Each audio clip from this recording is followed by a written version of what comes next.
आज 2024 में बिना इन्वेस्टमेंट किए कोई भी बिजनेस स्टार्ट कर सकते हैं घर बैठे हुए। जी हाँ, आज की वीडियो में हम लोग सबसे फेमस इंडियन बिजनेस मॉडल के बारे में बात करने वाले हैं, जिसमें कहा यह जाता है कि आप बिना कोई इन्वेस्ट किए इसमें से लाखों कमा सकते हैं। हम लोग देखेंगे इसमें कितना सच्चाई है और कितना एग्जैक्ट इन्वेस्टमेंट लग सकता है और किसमें कितना पोटेंशियल है। तो आज हम लोग जो बिजनेस मॉडल्स के बारे में जानने वाले हैं, सबसे पहले हम लोग बात करेंगे प्रिंट ऑन डिमांड का, उसके बाद हम लोग बात करेंगे ड्रॉप शिपिंग और उसके बाद बात करेंगे Amazon FBA का। हम लोग देखेंगे कि ये तीन बिजनेस मॉडल में स्टार्ट कैसे कर सकते हैं आप लोग, क्या क्या चीजें इसके अंदर रिक्वायरमेंट्स होता है, किसमें कितना इन्वेस्टमेंट लग सकता है और कौन सा बिजनेस अभी आपके लिए सबसे अच्छा होगा। तो सबसे पहले आप लोग बात करते हैं प्रिंट ऑन डिमांड के बारे में। तो प्रिंट ऑन डिमांड क्या है? देखिए, प्रिंट ऑन डिमांड में क्या होता है, आप कोई भी चीज, जैसे हम लोग बात कर सकते हैं टी शर्ट या फिर फोटो फ्रेम, कोई भी चीज कस्टमाइज्ड डिजाइन में बना सकते हैं। मतलब आप अगर कस्टमर है, आप जाते हैं कोई स्टोर में, ऑनलाइन वेबसाइट में, वहाँ पे जाके बोलते हैं कि मुझे टी शर्ट पे अपना नाम लिखवाना है, या फिर कप में आप किसी का सोचिए बर्थडे आ रहा है, आप बोलते हैं इस कप में मैं उसका फोटो चिपकाना चाहता हूँ, या फिर फोटो फ्रेम में आप अपना कस्टमाइज एक फोटो चिपकाना चाहते हैं। तो आप जाते हैं उस वेबसाइट में, आपका कस्टमाइज डिजाइन या फोटो वहाँ पे देते हैं। वो वेबसाइट क्या करता है, वो वेबसाइट सप्लायर से कनेक्टेड है। जैसे आप ऑर्डर प्लेस करते हैं, वो वेबसाइट जाता है एक सप्लायर के पास और सप्लायर को बोलते हैं देखिए ये डिजाइन है, इस चीज के ऊपर चिपकाना है, और वो सप्लायर पूरा सब कुछ करता है, प्रिंट करता है और कस्टमर तक ऑर्डर डिलीवर करता है। और इसमें क्या होता है, सेलर को बीच में फायदा होता है, जहाँ पे आप एज अ कस्टमर सेलर को पे करते हैं, सेलर अपना प्रॉफिट्स रख के सप्लायर को पे करते हैं और वहाँ से सेलर कमा सकते हैं। तो ये वो बेसिक प्रिंट ऑन डिमांड का आइडिया। अभी यहाँ पे कुछ कुछ चीजें आप हो जाता है यहाँ पे, जैसे आपको ढूंढना पड़ता है एक विनिंग डिजाइन, क्योंकि आपको पता नहीं है कि कस्टमर को कौन सा चीज या कौन सा डिजाइन टी शर्ट के ऊपर ज्यादा पसंद आने वाला है। उसके बाद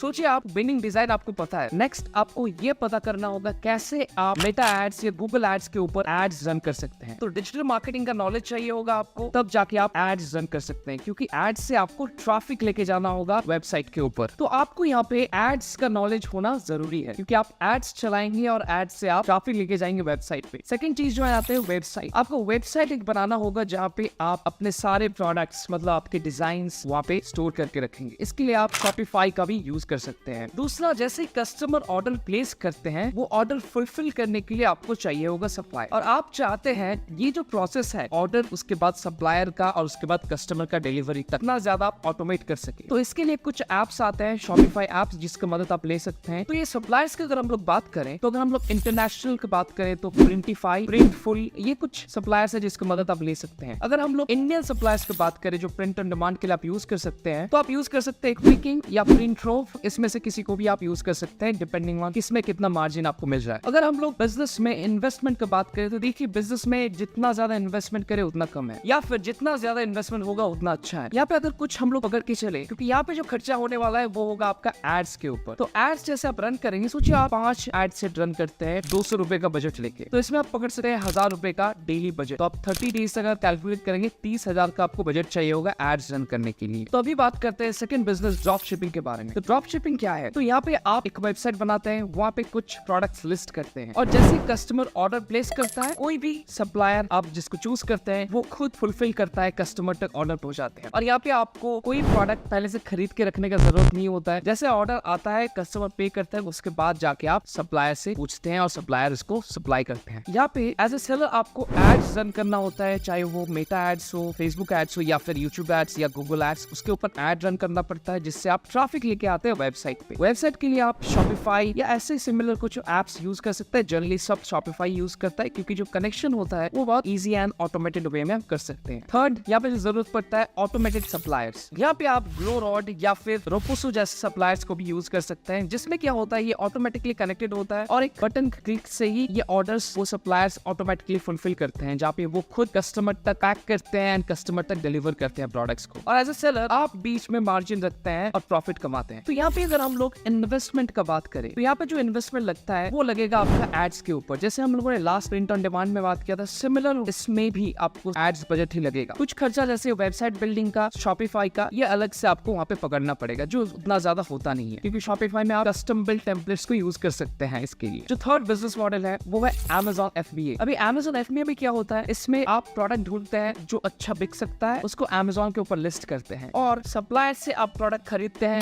10, 20, 50 क्वांटिटी, और उसके बाद जैसे ऑर्डर आता है आप अपना प्रोडक्ट क्या करते हैं Amazon के FBA वेयरहाउस में रखते हैं, और जैसे ऑर्डर आता है कस्टमर का, Amazon Amazon खुद प्रोडक्ट को पिक करता है, कस्टमर तक पहुंचाता है, कस्टमर सपोर्ट सब कुछ Amazon ही मैनेज करता है। हालांकि यहाँ पे इन्वेस्टमेंट थोड़ा ज्यादा लग सकता है क्योंकि यहाँ पे अपफ्रंट आपको प्रोडक्ट खरीद के रखना पड़ेगा, लेकिन यहाँ पे अगर हम लोग कंपेयर करें, क्योंकि यहाँ पे आपको एड्स के लिए अलग से बजट पहले से रखना नहीं पड़ता है, तो यहाँ पे अगर हम लोग कंपेयर करें बाकी दो बिजनेस मॉडल से, तो यहाँ पे भी आपको लगभग सिमिलर इन्वेस्टमेंट ही लग सकता है कुछ इनिशियल प्रोडक्ट्स खरीदने के लिए। जैसे आपको एक प्रूवन प्रोडक्ट मिल जाता है, उसके बाद आप उसका ज्यादा क्वांटिटी लेके ऑर्डर कर सकते हैं, और जैसे आप ज्यादा क्वांटिटी ऑर्डर करेंगे सप्लायर से, आपका प्राइस पर प्रोडक्ट भी कम आएगा। तो ऐसे आप ये 3 बिजनेस मॉडल स्टार्ट कर सकते हैं, और ये तीनों बिजनेस मॉडल में अच्छा खासा पोटेंशियल आप देख पाएंगे। अगर आप जानना चाहते हैं कैसे आप एज अ ऑनलाइन सेलर खुद को Amazon पे रजिस्टर कर सकते हैं, तो ऑब्वियसली ये वीडियो आप देख सकते हैं आई बटन के ऊपर, जिसका लिंक मिलेगा। यहाँ पे मैंने पूरा स्टेप बाय स्टेप बताया है कैसे आप एज अ सेलर खुद को रजिस्टर कर सकते हैं, या फिर आप ये भी देख सकते हैं कैसे आप इनिशियली एक हाई सेलिंग प्रोडक्ट ढूंढ सकते हैं। तो उम्मीद है ये वीडियो आप लोगों को बहुत पसंद आया होगा। कुछ भी क्वेश्चंस, कुछ भी सवाल आपका रहेगा तो आप कमेंट सेक्शन में बिल्कुल पूछ सकते हैं, मैं मेक श्योर करूंगा उसका आंसर दूं। Thank you so much.